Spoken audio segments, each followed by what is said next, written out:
No livro de Ageu, capítulo 2, final do Primeiro Testamento, do Velho Testamento. Aleluia, Jesus. Glória. Se conta 2 livros após terminar o Velho Testamento. Antes, quer dizer? Aleluia. Ele que achou, diga amém. Amém. Glória a Deus. Ageu, capítulo 2, versículo 11 até o 19, amém? Assim diz o Senhor dos Exércitos. Pergunta agora aos sacerdotes acerca da lei, dizendo: se alguém leva carne santa na aba de suas vestes, e com sua aba tocar no pão, ou no guisado, ou no vinho, ou no azeite, ou em qualquer outro mantimento, ficará este santificado? E o sacerdote respondeu, diziam: não. E disse Ageu: se alguém que se tinha tornado impuro pelo contato com o corpo morto, tocar algumas dessas coisas, ficará isto imundo? E o sacerdote respondeu, dizendo: ficará imunda. Então respondeu Ageu e disse: assim é este povo e assim é esta nação diante do meu rosto, disse o Senhor, e assim é toda a obra das suas mãos, e tudo que ali oferece imundo é. Agora, pois, aplicai o vosso coração a isso, desde este dia em diante, antes de pôr pedra sobre pedra no templo do Senhor. Depois daquele tempo veio alguém ao monte de 20 medidas, e havia somente 10. Vindo ao lugar para tirar 50, havia somente 20. Feri-vos com queimadura e com ferrugem e com saraiva, e em toda a obra de vossas mãos, e não houve entre vós quem voltasse para mim, diz o Senhor. Onde, pois, eu vos rogo, desde este dia em diante, desde o 24º dia do 9º mês, desde o dia em que se fundou o templo do Senhor, ponde o vosso coração nestas coisas. Ainda semente no celeiro, nem a videira, nem a figueira, nem a romeira, nem a oliveira tem dado seus frutos, mas desde este dia vos abençoarei. Aleluia. Amém? Irmãos, antes de começar a falar sobre este versículo, sobre o final do livro de Ageu, é importante a gente entender como que esse livro foi feito. Ele é constituído apenas com 2 capítulos, e alguns estudiosos falam, segundo as datas que tem no próprio livro, que foi escrito entre 4 meses, mais ou menos 4 meses. E para entender o que Ageu ali escreveu e disse ao povo, é importante a gente entender o que acontecia 70 anos atrás. E nesses 70 anos, antes de Ageu escrever, por séculos também, vários profetas hebreus continuavam a falar com o povo, a acusar o povo de Israel, falando que eles haviam quebrado a aliança com o Senhor, pois estavam em idolatria, porque estavam agindo injustiçamente segundo a palavra de Deus. Então ele falou: se continuasse com a idolatria, se continuasse com a sua injustiça, Deus deixaria que o exército babilônico, o império babilônico, tomasse de conta de Jerusalém. E assim eles seriam exilados para fora de Jerusalém. E assim aconteceu. O povo não escutou os profetas, e assim aconteceu. O império babilônico tomou de conta de Jerusalém. Aleluia. Mas ainda havia esperança por alguns profetas, porque falavam sim que ainda ia existir remanescentes transformadores para que pudessem viver a nova Jerusalém. E então, passando anos, cerca de 70 anos, que foi quando começou a escrever o livro de Ageu, o Império Persa dominou o babilônico e destruiu tudo que havia ali dos babilônicos, e deixou que o povo israelita voltasse para suas terras. Então até aí tudo certo. O povo animou-se porque poderia voltar para a cidade santa, poderia voltar para suas casas. E assim foi feito. Que é quando acontece, e o Ageu escreve os 2 capítulos do seu livro. Mas o problema é que Ageu, ele começou a perceber que não era só aquilo. O povo estava feliz porque poderia voltar, porque poderia reconstruir suas casas, suas vidas em Jerusalém, onde habitavam. Mas Ageu olhava para isso e via que não estava certo. E aqui é uma palavra importante para a gente entender. Eu quero que você guarde essa palavra porque eu vou voltar. Ageu tinha uma visão de que não era só aquilo. Uma visão de que algo estava de errado. E essa palavra que eu quero que você guarde, visão. Aleluia. Amém? Então o povo voltou para Jerusalém, seguidos pelos sumos sacerdotes Josué e Zorobabel, mas não é aquele Josué de Êxodo, tá? É outro Josué, um sumo sacerdote chamado Josué. E então voltaram para suas casas, voltaram para a cidade de Jerusalém. Só que aí tem um ponto importante, o primeiro ponto, eu vou tentar dividir os pontos em 4 meses, que foram como Ageu escreveu este livro em 4 meses. E o primeiro ponto seria quando Ageu começa a exortar o povo. Por quê? O povo tinha voltado para Jerusalém. E como a Jerusalém estava abandonada ou viveu por outros povos, não era mais a casa que eles conheciam, certo? Então começaram a reestruturar suas vidas, suas casas, e começaram a construir suas casas. Só que o primeiro ponto que Ageu começa a falar com eles, que está no capítulo 1, versículo 4, é que ele fala assim, suas casas não são mais importantes que a sua fidelidade a Deus, porque o povo voltou para Jerusalém e ao invés de, claro, com certeza eles tinham que criar suas casas e construir, mas ao invés de dar o seu tempo, dar o seu melhor para construir novamente o templo do Senhor, eles estavam gastando o seu tempo, os seus recursos, tudo que tinham para construir suas casas. E não só construir suas casas. Eles começaram a se preocupar com luxo, com suas moradias, com conforto, enquanto o templo do Senhor não estava sendo reconstruído. Então a gente chega e pergunta: suas casas são mais importantes que o templo do Senhor? A sua moradia é mais importante do que o Senhor? O seu conforto é mais importante do que o templo do Senhor? E essa é a primeira indagação que Ageu começa a falar com o povo.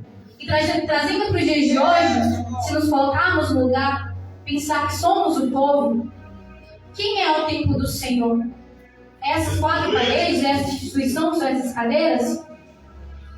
Não, irmãos, antigamente, o templo, os homens precisavam criar um templo para que a presença do Senhor estivesse ali. Só que desde o momento em que Jesus morreu naquela cruz e deixou o Consolador, a palavra vai dizer que o nosso corpo é o templo e morada do Espírito Santo. Muitas vezes a gente se preocupa com tanta coisa. Se preocupa com nossa família, em relação a conforto, a luxo, a passear, a fazer tudo, menos cuidar do templo do Senhor.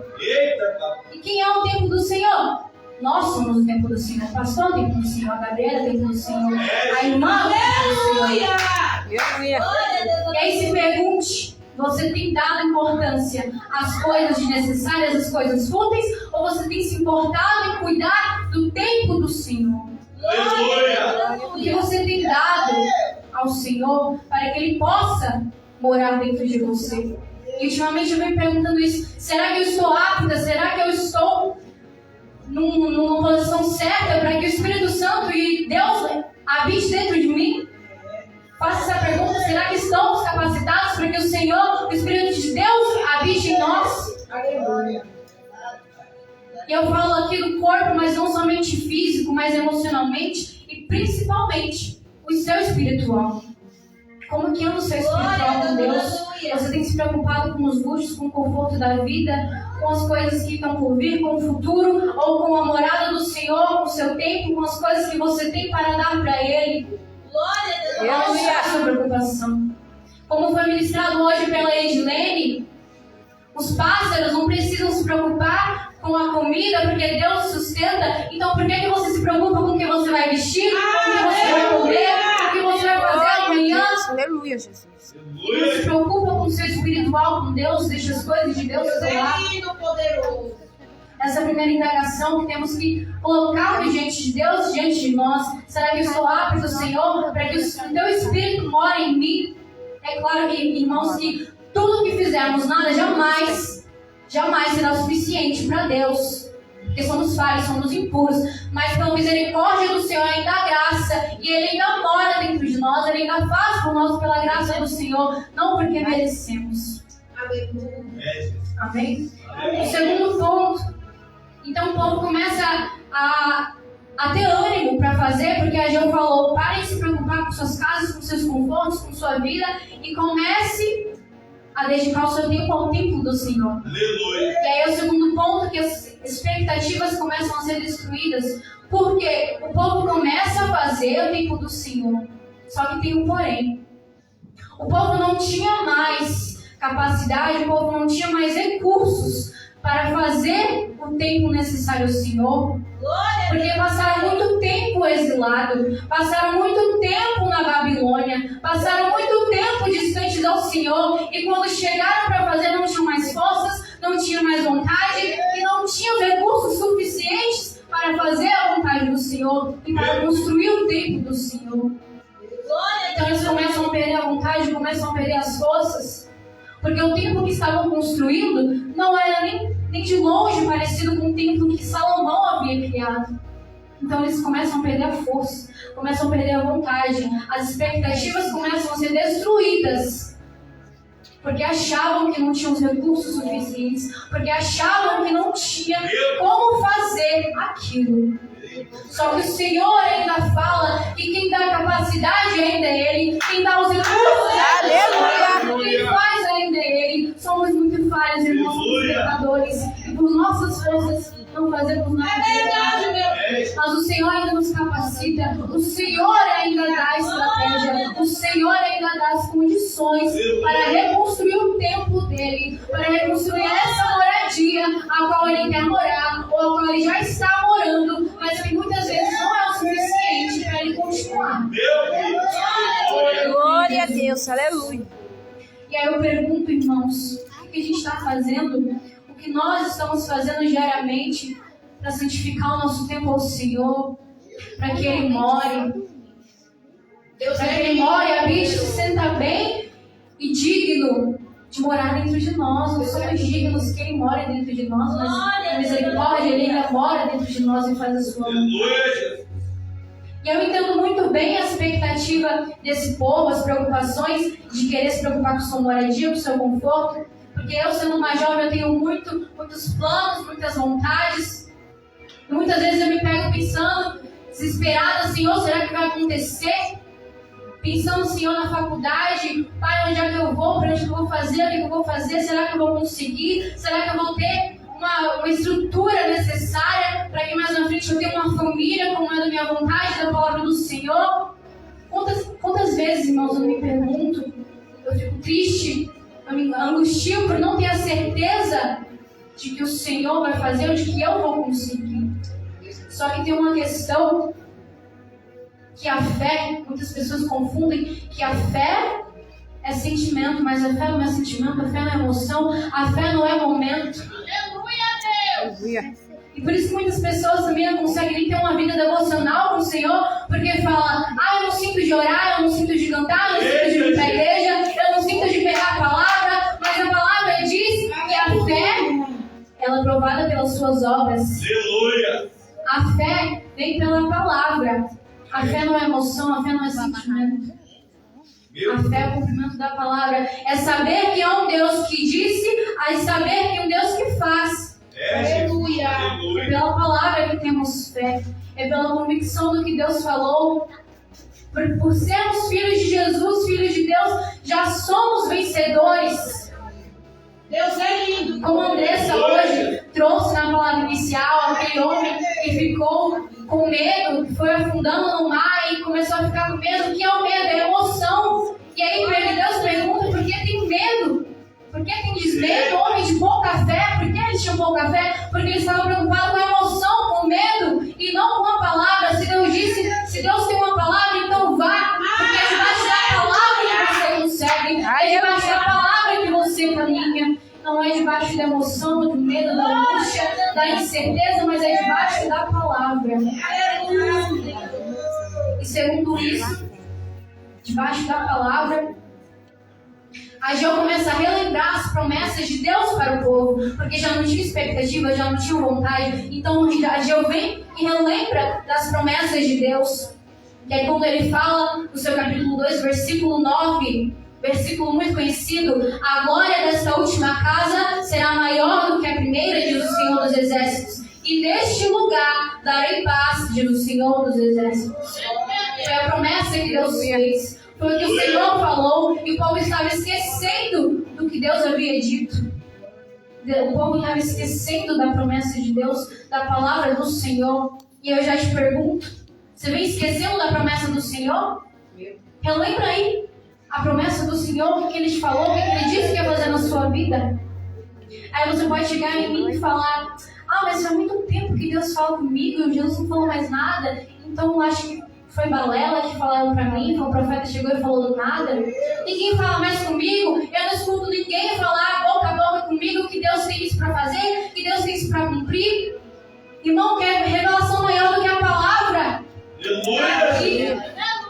Irmão Valdeci fala isso, eu peguei muito pra mim. A Bíblia fechada é Deus em silêncio, a Bíblia aberta é Deus falando. Você não precisa de ninguém para chegar e falar a vontade de Deus para você. Basta você ajoelhar os seus joelhos e clamar ao Senhor e perguntar: Deus, qual é a tua vontade para mim? Abra a Bíblia, abra a palavra e encontre a vontade do Senhor para ti. Se a gente olhar em Isaías 60, se os irmãos quiserem abrir, Aleluia! Isaías 61, perdão. Ele vai falar assim: o Espírito do Senhor Jeová está sobre mim, porque o Senhor me ungiu para pregar boas novas aos mansos, enviou-me a restaurar os corações contritos, a proclamar liberdade aos cativos e a abertura de prisões aos presos, a pregar o ano aceitável do Senhor e o dia da vingança do Senhor Deus, a consolar todos os tristes, a ordenar acerca dos tristes de Sião, que lhes dê ornamento da cinza, olhos de gozo por tristeza, veste de louvor por espírito angustiado, a fim de que se chamem árvore de justiça, plantação do Senhor, para que ele seja glorificado. Às vezes a gente fala que Deus não me chamou, Deus não tem um chamado para mim, eu não sei liderar, não quero estar no altar, mas o maior chamado é o de Jesus, que falou: ide pregar o Evangelho. Ele te consagrou, Ele te ungiu para que você pudesse dar alegria aos tristes, dar luz a quem está na escuridão, dar esperança a quem não tem mais esperança. Quer chamado melhor que esse, você poder mudar vidas através da palavra do Senhor? Você poder contar o seu testemunho e transformar a vida de pessoas. A palavra está dizendo: glória a Deus, aleluia. O Espírito do Senhor Jeová está sobre mim, porque o Senhor me ungiu para pregar as boas novas aos mansos. E às vezes a gente esquece, a gente age como aquele povo, só quer saber do nosso conforto, da nossa vida, da nossa moradia, de como é que a gente vai estar daqui a alguns anos, se eu vou estar bem financeiramente, se eu tenho uma família estável. Mas a gente esquece muitas vezes do principal propósito de estarmos nessa terra, que é salvar pessoas pela palavra de Deus, pela autoridade que o Senhor Jesus nos deu para salvar, para curar, para libertar. E a gente esquece, a gente age como esse povo. Esquece de fazer para o Senhor, esquece de cuidar do templo, esquece de ter uma vida em santidade, em constante comunhão com Cristo, nos entregando, seja pelo louvor, por uma palavra, por um simples ato de boa ação, e a gente esquece. Várias palavras, irmãos, vai dizer sobre você clamar ao Senhor para Ele te responder. Porque agindo dessa forma, como aquelas pessoas estavam agindo, a gente fecha os olhos, tampa os ouvidos, fica no meio da escuridão e ainda se pergunta: meu Deus, por que o Senhor não me escuta? Meu Deus, quais são os seus planos? Meu Deus, o que o Senhor quer que eu faça? Cadê? Por que não acontece? Por que o Senhor está no silêncio? Só que às vezes a gente pede, a gente come errado, a gente quer que a nossa vontade aconteça e não a vontade do Senhor. Muitas vezes a gente clama e ora: Pai, faz isso, Pai, me dá aquilo, Pai, faz com que eu consiga, mas a gente não chega, se ajoelha e clama: Pai, qual é a tua vontade para a minha vida? Pai, o que o Senhor quer que eu faça? Pai, eu estou fazendo certo, se eu não tiver, que o Senhor me tire deste caminho. E a gente fecha o olho, tampa o ouvido, fica fica no meio da escuridão, não sabe para onde ir, aí começa a chorar, começa a murmurar, começa a achar que tudo está dando errado, nada está dando certo, porque só comigo nada dá certo, porque todo mundo consegue e eu não consigo. Você sabe se é a vontade do Senhor que você faça o que você quer? Você sabe se é a vontade do Senhor que Ele cumpra o que você pede? Glória a Deus, aleluia. Em Zacarias 1:3 vai dizer assim: portanto, dize-lhes, assim diz o Senhor dos Exércitos, tornai para mim, diz o Senhor dos Exércitos, e eu tornarei para vós, diz o Senhor dos Exércitos. Jeremias 33, como muitos conhecem, muitos sabem, que vai falar assim: Aleluia. clama a mim, responder-te-ei, e anunciar-te-ei coisas grandes e firmes que não sabes. Aleluia. Jeremias 29:13, e buscar-me-eis e me achareis, quando buscar-me de todo o vosso coração. Aleluia. E muitos outros versículos que vão falar: clama a mim, clama a mim. Muitas vezes a gente clama a todo mundo, questiona, murmura, mas não pergunta a Deus a vontade dele, não quer fazer a vontade dele. Glória a Deus. E aí eu pulo para a chamada fidelidade da aliança, que é quando Ageu começa a falar com os sacerdotes acerca da pureza espiritual, que é o versículo que a gente leu. E aí ele vai se indagar, conversando com os sacerdotes, e vai falar: se ritualmente tocar numa carne santa e depois tocar em outra comida, tocar em alguém, essa comida ou essa carne vai ficar santa? E os sacerdotes dizem não. Mas aí ele pergunta: se você tocar no corpo morto, numa carne morta, e tocar numa comida ou tocar no corpo, vai ficar imundo, vai ficar impuro? E eles dizem sim, porque isso era de acordo com as leis de Levítico, que falava que se tocar numa carne morta, um corpo morto, e